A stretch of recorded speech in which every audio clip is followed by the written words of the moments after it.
Hello. The new moon is in Aries. It's tonight here in the early hours of the morning here in San Francisco, where I'm taping this. On the East Coast, it would be tonight, actually, before midnight. Um, it's something like 2:35 or something like that, Pacific time. The new moon is in Aries, and the new moon is typically always a good time to begin things. This is when you plant seeds that will grow over the next month, as it were. Um, and the fact of the new moon being in Aries, which is the first sign of the zodiac, really gives it like an extra power. Plus, there's the sun and the moon, of course, but also Uranus and Venus and Mars also in Aries. And I think, usually Mercury isn't quite in Aries yet. But so there's a powerful, exciting, dynamic energy about this new moon. And there's much to be said that's good about it. There can be this sort of, inspiring. This is the time to do things, to push ahead, not just because it's the new moon, but because you feel this powerful, inspired, now I'm going to do it kind of energy. It can also be a little overwhelming, and because of Uranus right on the moon, there can be a kind of chaotic emotional vibe or experience, or especially for some of the signs that it's difficult for.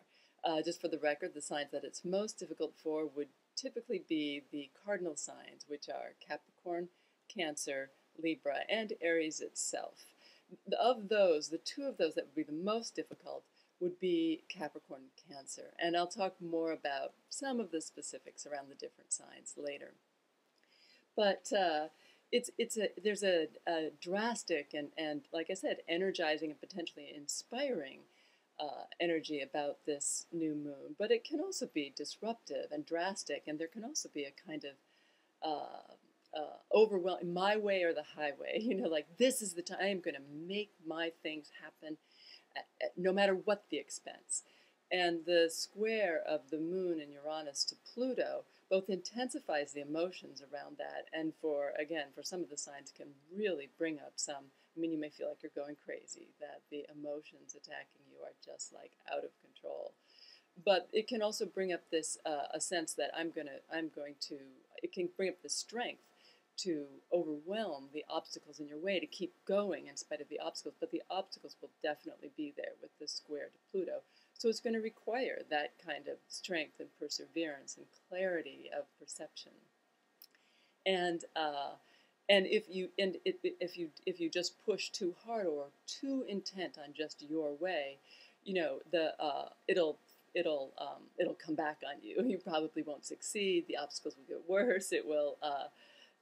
Perseverance is a good thing, but running roughshod over everyone is not, and come that will definitely come back in your face for everyone, especially for the signs that have a more difficult time with it.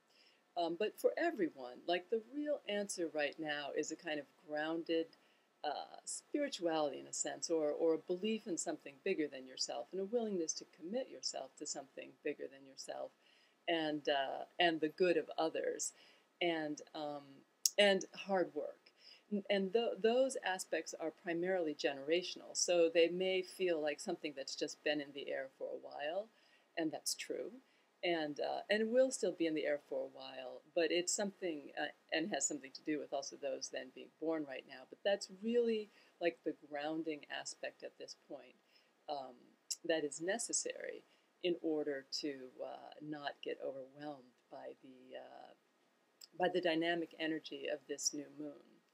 As I said, the signs that have it most difficult really have to pay attention to this.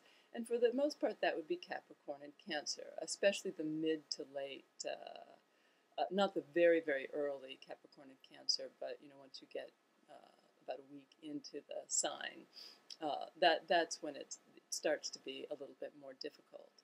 And for you in particular, I was going to say Capricorn, but really for both, it's very important to pay attention to the big, whatever it is bigger than yourself that you believe in, and to just keep going, and to not get too thrown off by the kind of dynamic energy here. I mean, it's more important to just keep going. This is also true. Anyone who was born in the late 80s to sort of mid 90s, mid to late 90s, is also going to experience this new moon with a dramatic rush.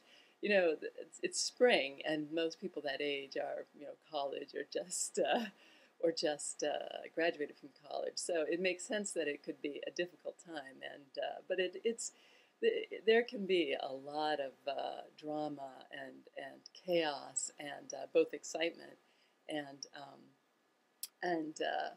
a powerful energy on all the levels that can mean.